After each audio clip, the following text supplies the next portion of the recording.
My name is Michael Rains, and I used to believe I understood how the world worked. Data, logic, cause, and effect, that was my religion.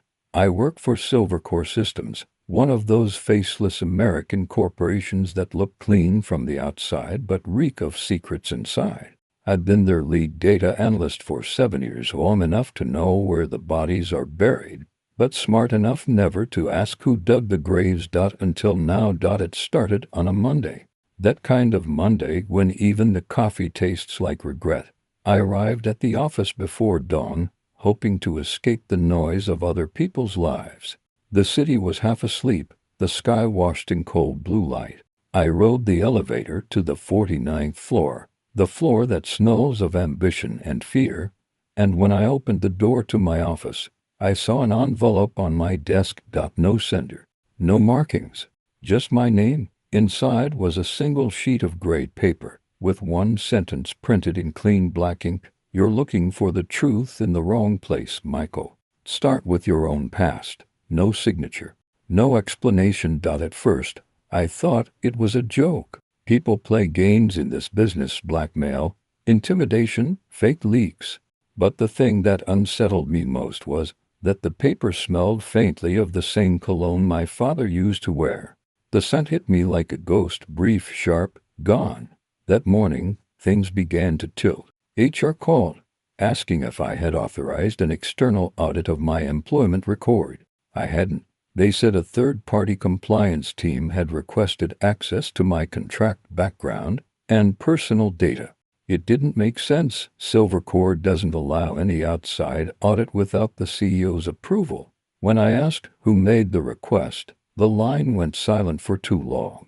Then the girl from HR said, too slowly, it came from inside the company, sir. A restricted branch, and hung up. By midnight, I convinced myself it was nothing. But when I came home, there was a black USB drive waiting at my door. No note, no name, just a drive. I should have ignored it, but I didn't. I plugged it in. One file. A video. The screen flickered, static. Then an image appeared. A dimly lit room, concrete walls, a metal table. And sitting there was me. My throat went dry. The man on the screen looked exactly like me, same face, same suit, even the same nervous habit of tapping his thumb against his wrist. Then he spoke. If you're watching this, Michael, they've already found you. You think you work for Silvercore, but Silvercore works for you. You're not an employee. You're a subject. And the experiment has already begun. Then the video cut to black. I sat there staring at the reflection of my own face on the monitor, my pulse pounding in my ears. For a long time, I couldn't breathe, couldn't think. Only one question kept echoing in my head. What the hell is going on? I tore through my memories, searching for something, anything, that would make sense of this. But instead, I started noticing the gaps. Weeks, maybe months, that I couldn't fully remember. Late nights at the office that felt shorter than they should have been. Dreams of corridors that didn't exist. I always blamed it on stress. Now I wasn't so sure. The next morning, I went back to the office early and used my admin credentials to access the system logs. It took about 20 minutes to find it, a hidden directory deep inside the security server. One folder, one name, project or subject number 7, and next to it, Rains, Michael T. My name.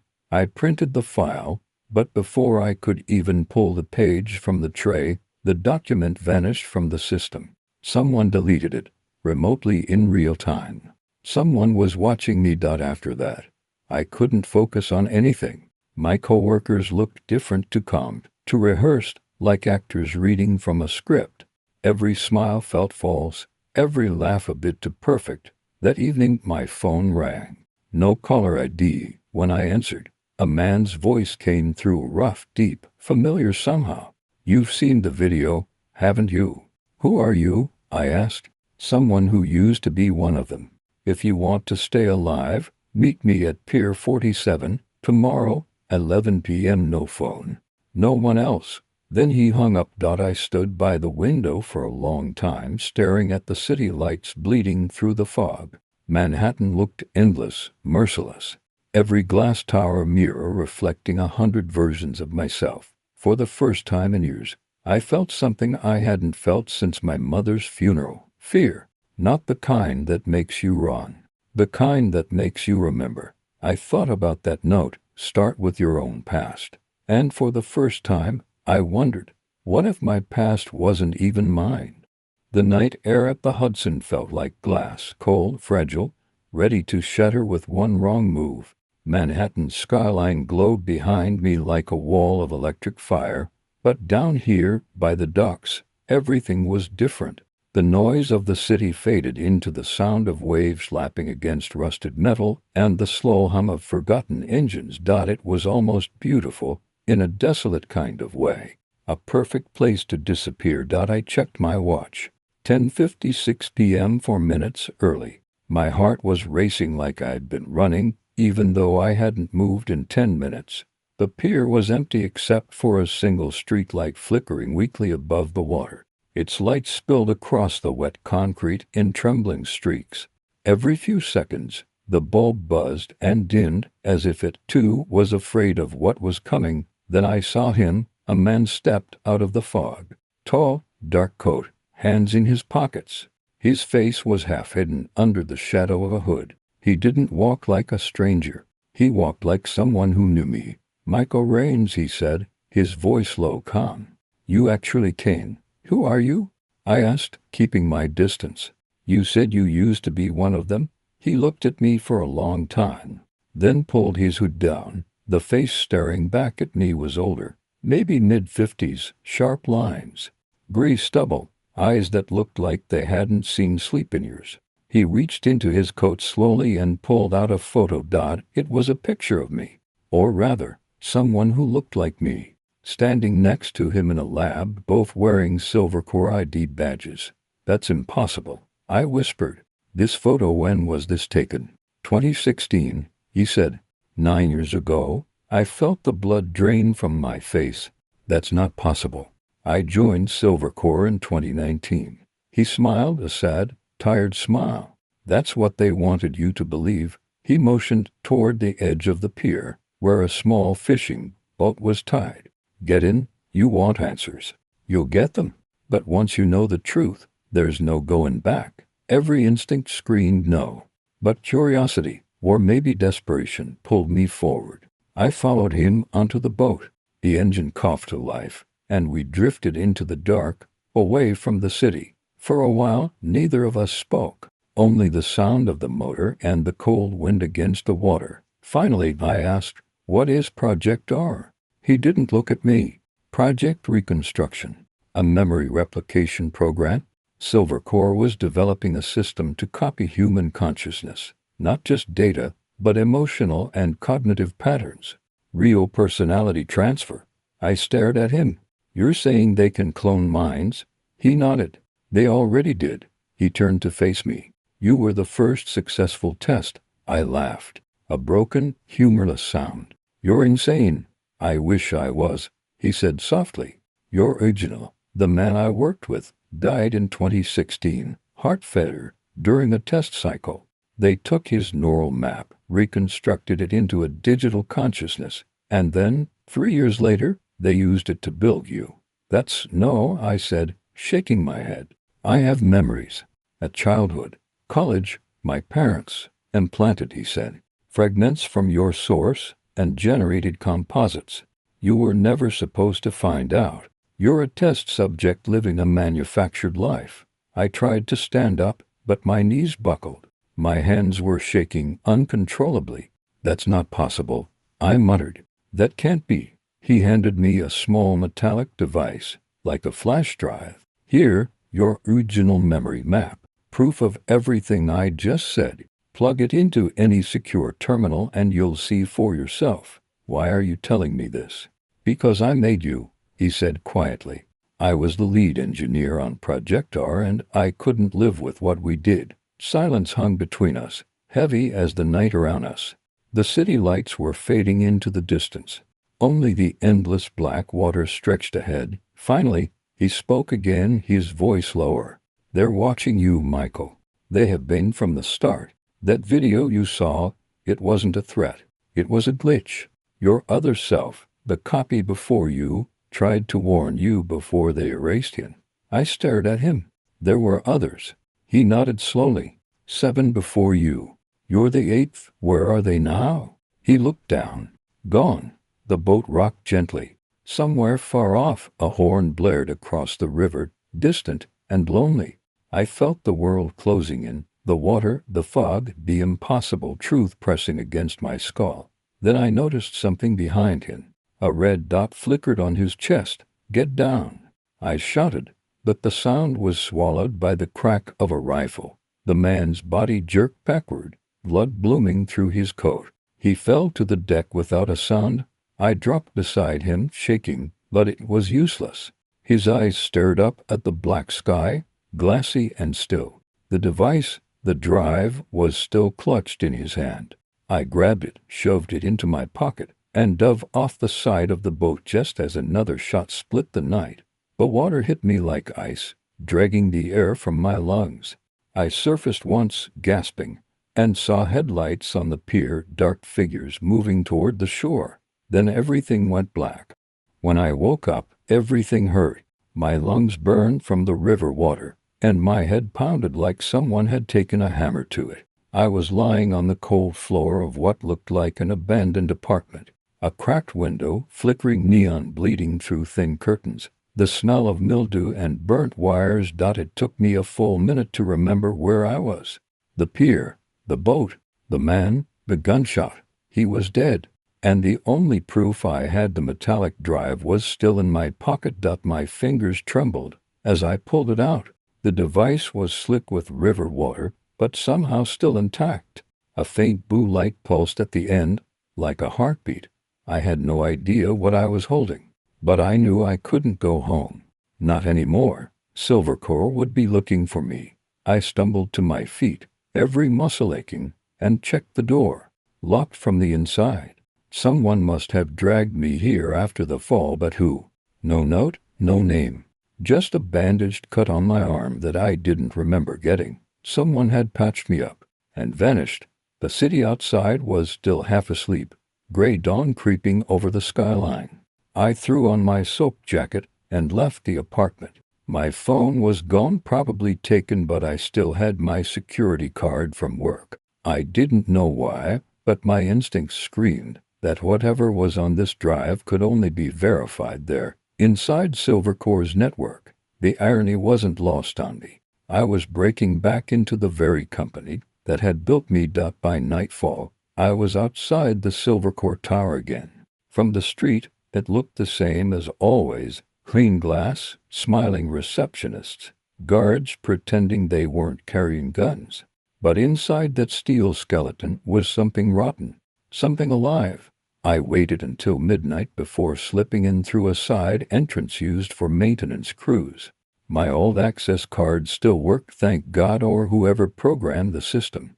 I took the service elevator down to the sublevels. Most employees didn't even know these levels existed. There were 5 in total, but the one I was looking for wasn't on any map. Sublevel 6.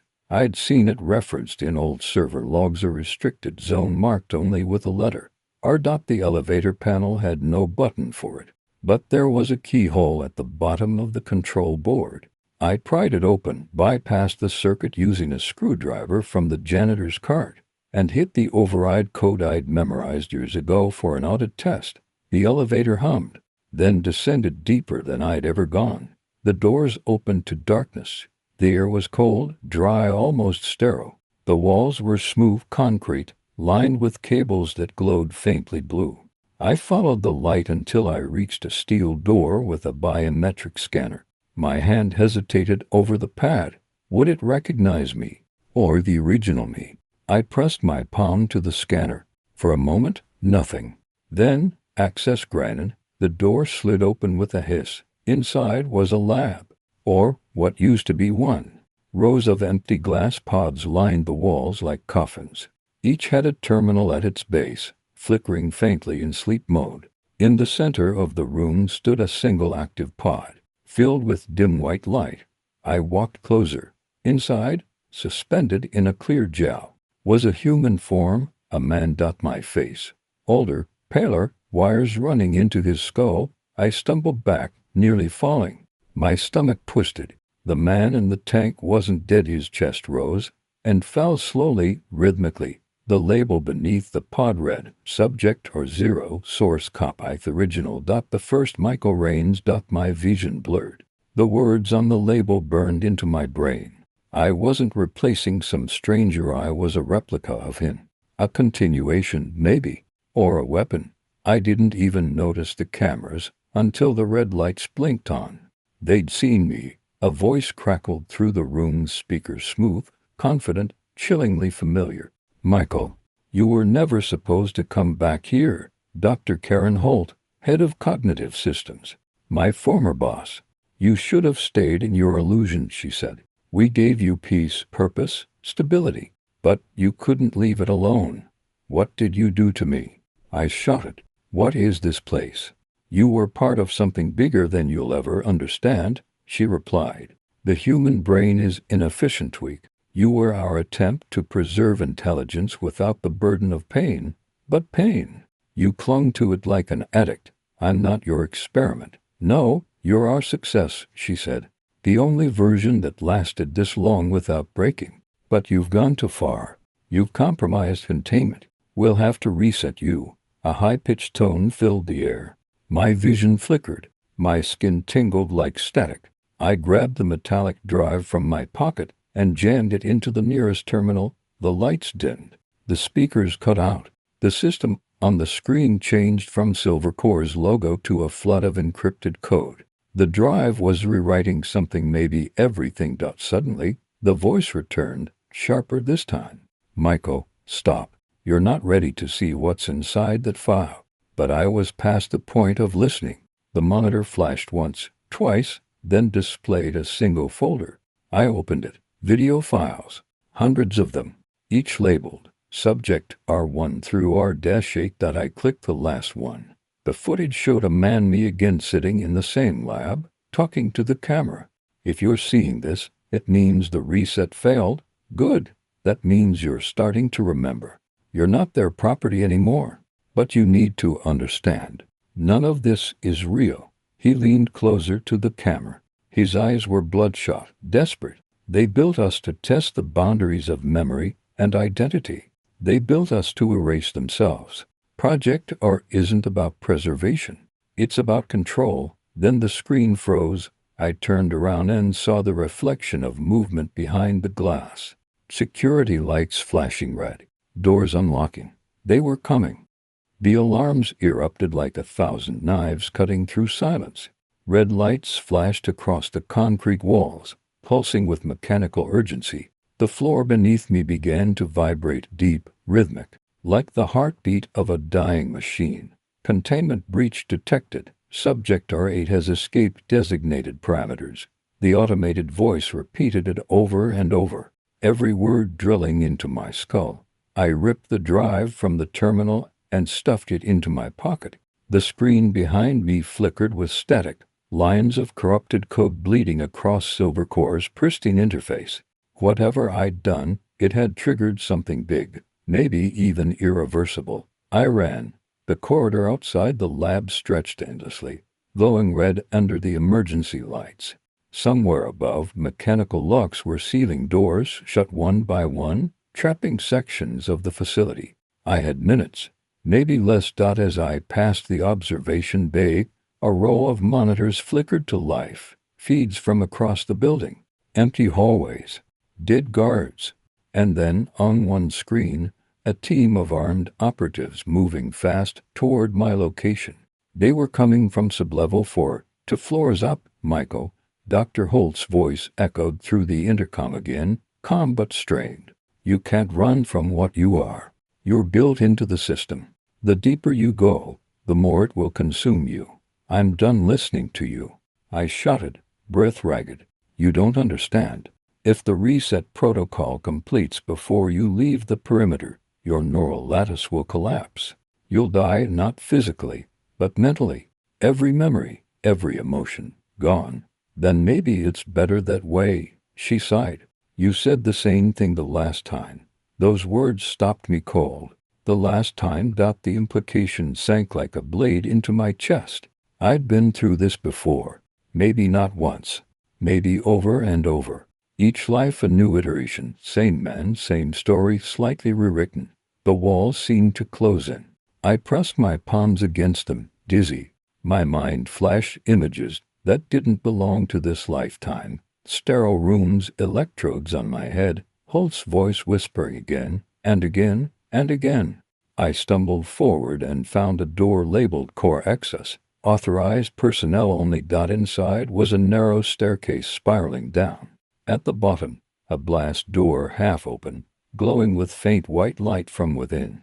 The air here was colder, cleaner. I slipped through just as the upper lock slammed shut. The chamber beyond looked nothing like the lab.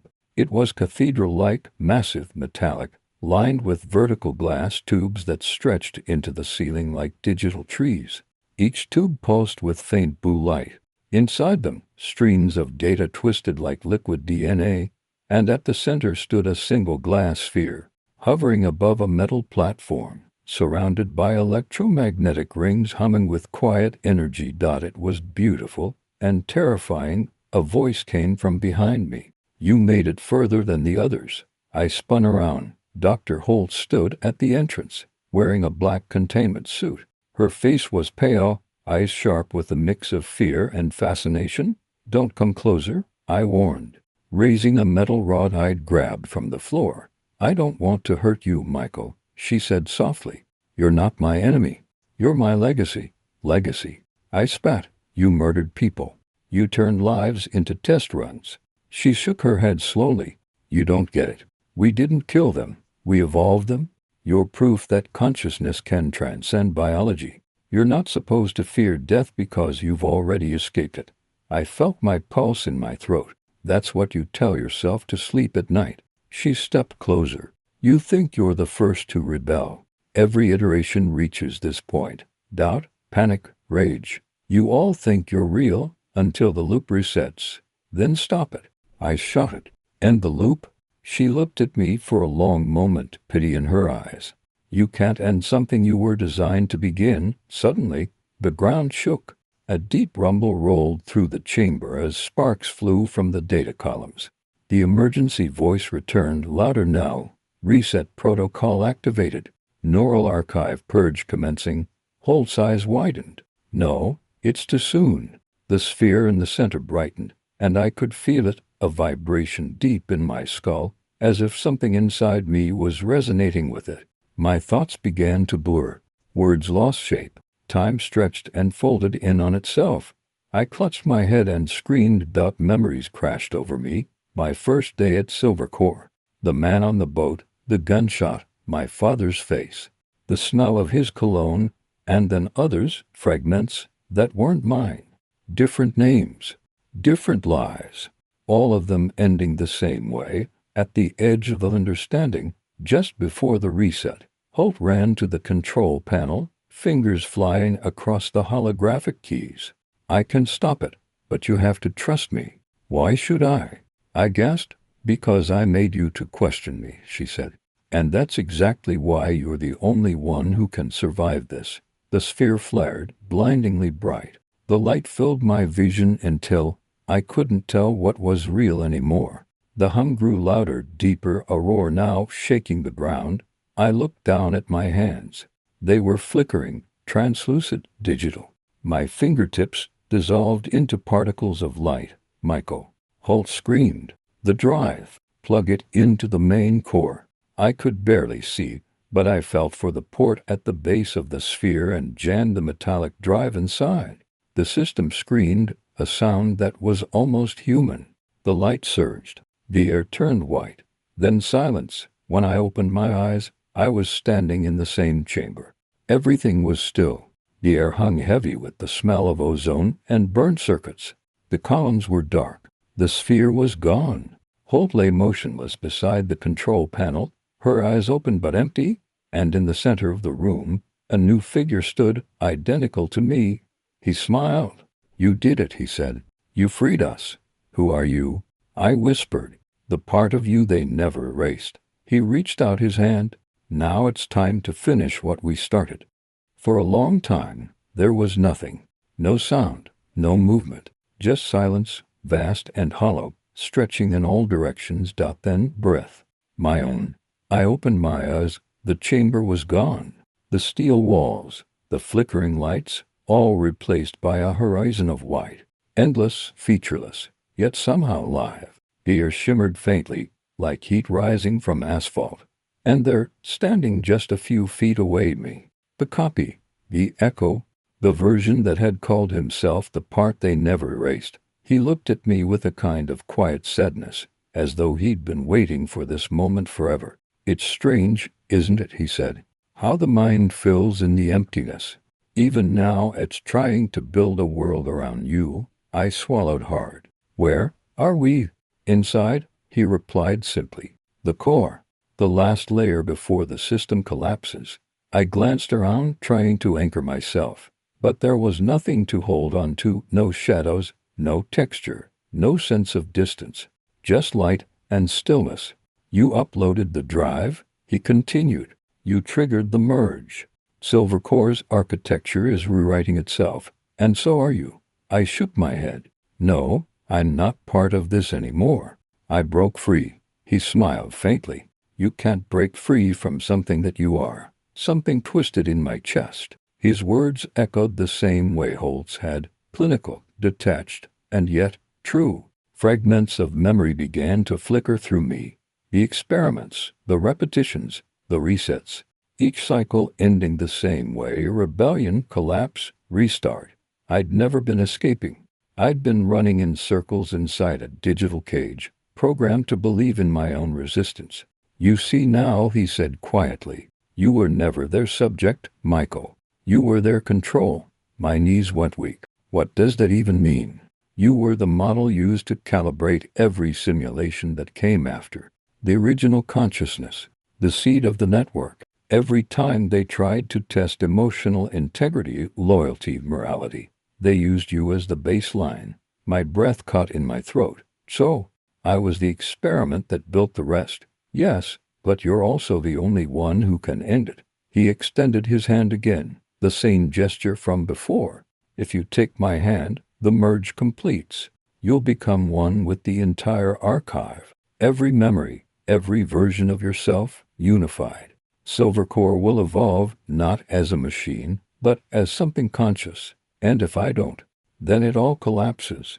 Every stored consciousness, every recorded iteration, deleted. Permanent death, real death. The choice hung in the air like a blade. Life as a digital god, or true extinction. And then I heard another voice. Soft, familiar, Michael.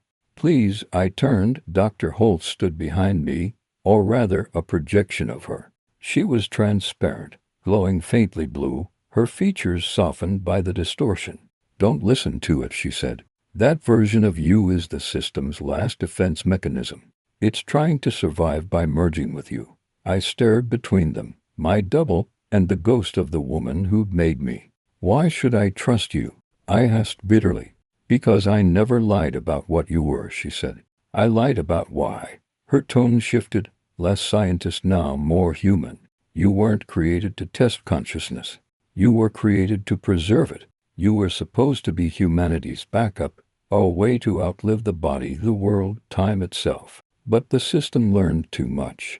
It started rewriting you faster than I could control. Every copy became more unstable, more independent. She looked at my duplicate, until this one, the emergent entity, the version of you that wants to erase everything that came before. My double's eyes darkened. She's afraid. She always has been.